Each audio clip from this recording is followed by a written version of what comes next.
Pernah ada salah satu khalifah Umawi, dia ingin memilih dari dua orang ulama tabi'in agar menjadi hakim. Satu Iyas Al-Muzani, yang satu ini saya lupa namanya, kalau tidak salah namanya Muhammad. Iyas dan Muhammad ini dua orang ulama tabi'in yang masyhur sekali dengan ilmunya. Maka khalifah memanggil lalu mengatakan salah satu dari kalian harus menjadi hakim di Baghdad, di Irak. Nggak bisa enggak. Maka dua-duanya ini saling mendukung saudaranya. Si Muhammad bilang, ya Amir Mu'minin, dukunglah Iyas. Karena Iyas ini lebih cerdas daripada saya, lebih tahu hukum, lebih faham dia. Maka kata Iyas tahu nih, dia akan ditunjuk menjadi hakim. Lihat bagaimana para ulama-ulama kita menolak jabatan ini karena takut terjerumus dalam dosa nantinya. Maka Iyas mengatakan, ya Amir Mu'minin, kalau anda mau mengetahui siapa di antara saya dan Muhammad ini yang lebih alim, jangan tanya dia, jangan tanya saya. Karena pasti kami saling menuduh nih, mengatakan ini lebih pintar dan lebih pintar. Tapi anda tahu, di Irak ini ada ulama-ulama besar yang bisa jadi rujukan seperti Hasan Basri, Sa'id ibn Musayyab, ada beberapa ulama. Tanya kepada mereka tentang siapa saya, siapa si Muhammad. Rupanya si Iyas ini tidak terlalu dekat dengan Hasan Basri dan tidak juga dekat dengan si Sa'id ibn Musayyab. Yang dekat justru si Muhammad nih. Muhammad ini dalam kisah ini dikatakan tahu kalau si Iyas mau jurumuskan dia, mau jadikan dia sebagai hakim. Dia bilang, ya Amir Mu'minin, enggak usah tanya orang-orang itu. Terus kata Amir Mu'minin, terus gimana caranya? Dia bilang, demi Allah, Iyas lebih pintar dari saya. Kata si Muhammad, karena dia enggak mau jadi hakim. Padahal hakim waktu itu teman-teman sekalian, gajinya lebih tinggi daripada khalifah. Dia bisa menghakimi khalifah bahkan, bukan cuma manusia biasa. Dia diberikan fasilitas tempat tinggal, diberikan kereta kencana, mobil mewah kalau kita sekarang. Enak jabatannya. Orang kalau sekarang memperebutkan itu. Tapi ini dua orang ini nolak. Tahu ini bahaya nih. Ini bisa neraka depannya. Salah hukum, masalah. Maka kata si Muhammad, ya Amir Mu'minin, tidak usah tanya Hasan Basri, tanya Sa'id bin Musayyib. Demi Allah, saya bersumpah dengan Allah, Iyas lebih pintar dari saya. Pilih dia saja. Ya Amir Mu'minin, kalau seandainya anda percaya sama sumpah saya sebagai muslim, maka anda tidak boleh nolak, harus dia jadikan sebagai hakim. Tapi kalau anda menganggap saya bohong dengan dusta, saya dusta dengan sumpah saya tidak layak jadi hakim. Paham? Oke lah. Si Muhammad bilang begitu tadi, ya Amir Mu'minin, demi Allah Iyas lebih pintar dari saya. Kalau saya sumpah ini benar, anda nggak boleh milih saya lagi, karena saya sudah sumpah atas nama Allah, pasti dia lebih pintar, harus terima. Kalau saya dusta dengan sumpah saya, berarti saya tidak layak jadi hakim, karena saya pembohong gitu. Iyas tahu nih, dia akan dijadikan hakim sekarang. Gimana caranya mengelak nih? Kata Iyas, si Amir Mu'minin, si Muhammad ini, demi Allah dia hanya lari dari hakim. Dia lari dari hukum nih. Dia sengaja lempar itu supaya saya yang ditunjuk jadi hakim. Dan saya tahu dia tidak mau jadi hakim. Ya Amir Mu'minin, dia tadi bersumpah itu, saya yakin dia sengaja supaya menjebak saya jadi hakim. Sebentar, keluar dari sini dia bayar kafaranya 3 hari puasa. Kata Iyas, ini sebentar dia keluar, sumpahnya dibayar kafaranya, 3 hari puasa selesai. Maka kata Amir Mu'minin, waktu itu lihat nih berdialog dua orang. Kata Amir Mu'minin, Iyas, kau jadi hakim sekarang. Loh kenapa saya Amir Mu'minin? Tidak ada orang yang bisa menebak seperti kau tadi, kalau sumpah ini bisa dibayar. Kecuali orang yang paling layak jadi hakim, kau bisa pecahin masalah gitu. Akhirnya Iyas jadi hakim. Tentu Iyas Al-Muzani rahimahullah, seorang yang sangat cerdas memang, dari kecil terkenal cerdasnya gitu ya. Dan memang jadi hakim sudah berapa tahun. Waktu dia masih kecil, ada orang-orang Yahudi, tempatnya dia belajar matematika. Orang Yahudi belajar matematika, hitung-hitungan. Iyas ini masih kecil, masih 7 tahun, belajar sama orang Yahudi. Orang-orang Yahudi lagi bicara, itu orang-orang Islam itu katanya nanti kalau orang masuk surga nggak ada buang air besar, nggak ada buang air kecil. Tapi katanya ada makanan. Kok bisa gitu? Mestinya kan harus keluar kotoran kayak di dunia. Karena di dalam Taurat rupanya tidak ada itu. Kata Iyas begini, hai guru, bisa saya bicara sebentar? 7 tahun umurnya, memang cerdas sekali orang ini. Maka kata orang Yahudi itu, ya silakan. Dia nggak sangka nih anak 7 tahun bisa ngomong. Maka kata Iyas, kalau seandainya Anda lagi makan makanan, apakah semua makanan yang Anda makan itu jadi kotoran? Dia bilang enggak. Lalu kemana? Kata gurunya, jadi energi.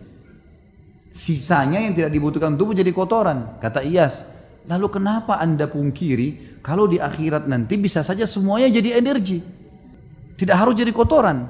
Itulah keyakinan kami orang Islam. Balik ini orang Yahudi sama Yahudi mengatakan, ini semoga Allah matikan nih anak. Loh iya, maksudnya ada orang Islam yang begini cerdas, semoga Allah matikan nih anak. Sampai begitu bahasanya. Saya emang dia sangat cerdas, luar biasa orang ini, sangat jeli sekali. Pernah ada dua orang lagi bertengkar nih, ribut. Rupanya pernah utang-utangan, si A sama si B pernah utang. Si A utang sama si B. Sepakat ketemu di satu pohon, kemudian dikasihlah uang itu. Berjalan waktu, rupanya si A ini nggak ngakuin, nggak ada tulisan. Gimana caranya? Sampai ke pengadilan. Hai Hakim Iyas, bagaimana jalan keluarnya nih? Kata Iyas, mana hujjahmu? Disampaikan kepada orang yang menuduh ini, yang menggugat, yang punya uang. Dia bilang, ini teman saya kenal. Di bawah pohon kami janjian. Dan saya kasih dibungkus warna biru, duitnya ada. Kata Iyas, itu saja? Ya. Ada saksi? Nggak ada. Ada tertulis? Nggak ada. Tanya kepada si A, yang benar nggak yang dia bilang? Nggak benar. Mana buktinya? Saya nggak pernah kenal orang ini, saya nggak pernah ambil duit dari dia.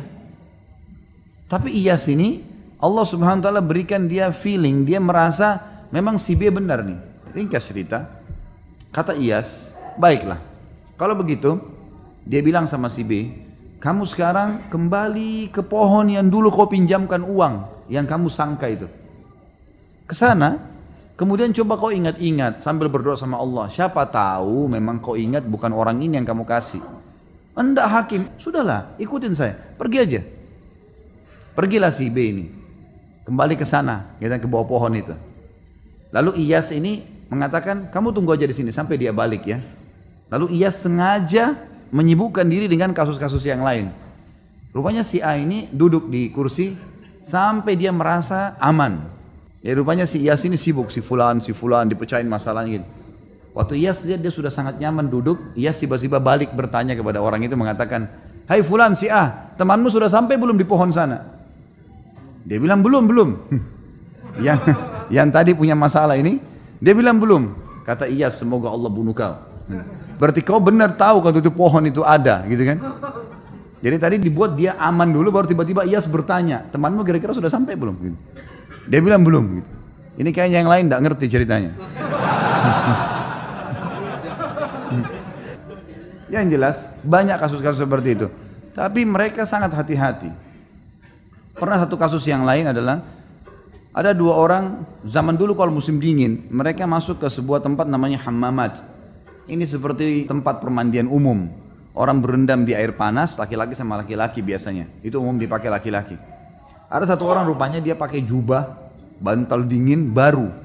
Warnanya merah. Digantung sama dia.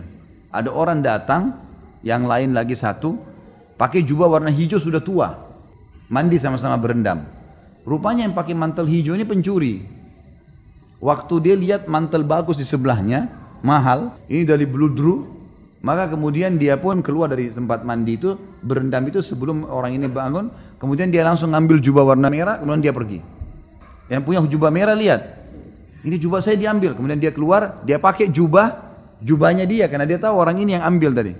Sekarang akhirnya si mantel ini berubah.